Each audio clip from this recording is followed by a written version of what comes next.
First, let me say that this vote that just took place in the Senate is really a vote for the people.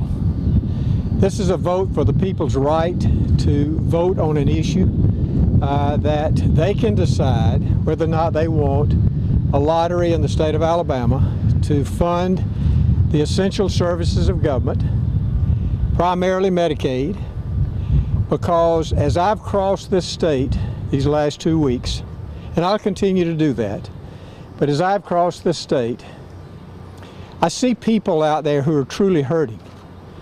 You know, we have 500,000 children in this state in poverty, and they didn't choose to be in poverty. I've seen so many of the elderly in our nursing homes. I've been to institutions that house those who have intellectual disabilities. I've seen where the needs are out there. I've been to mental health clinics. I've seen people that are mentally ill today through no choice of their own. We have a system in this state called Medicaid. It may not be the best system in the world to take care of patients, but it's the only thing that we have. And the only thing that we have to make sure that we fund adequately so that we can take care of those in this state who cannot take care of themselves. Today, I think, was a great day for the Senate. There was a simple bill that we put forth that was taken up today, knowing that there would be amendments to the bill. And I think they really amended the bill and made it stronger and made it better.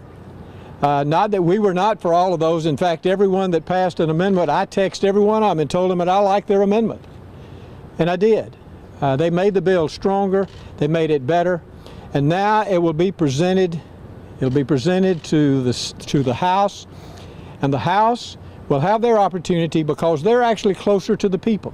The House is the people's house. When I served there, we always talked about this being the people's house.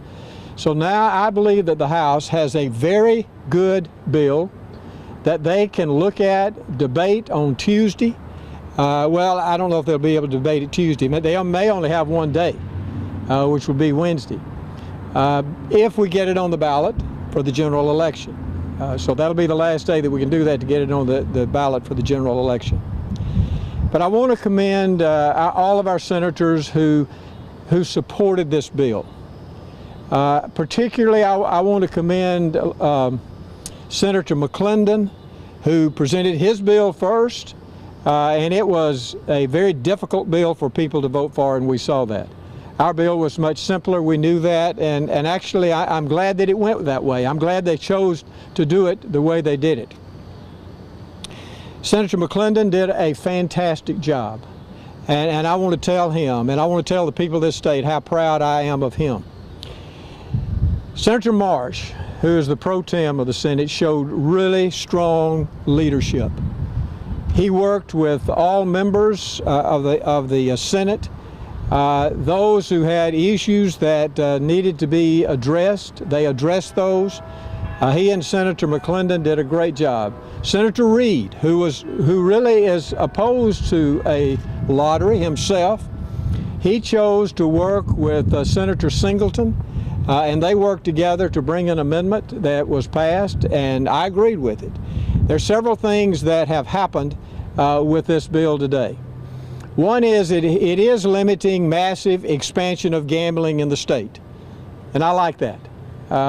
We will have a lottery, and we will not have massive expansion of gambling in the state. One of the other things that it did, it guaranteed at least $100 million of the money to go to Medicaid, but certainly we'll need more than that. But at least that much is guaranteed. And so now it'll go to the People's House, and I believe that they have a good piece of legislation that will require very little, if any, changes. So we hope that that's what will happen come next week, and then we will be able to celebrate with the people in this state who truly need it, because they need advocates, and they don't have advocates, but we can be their advocate. And I just want to thank the Senate for what they did today.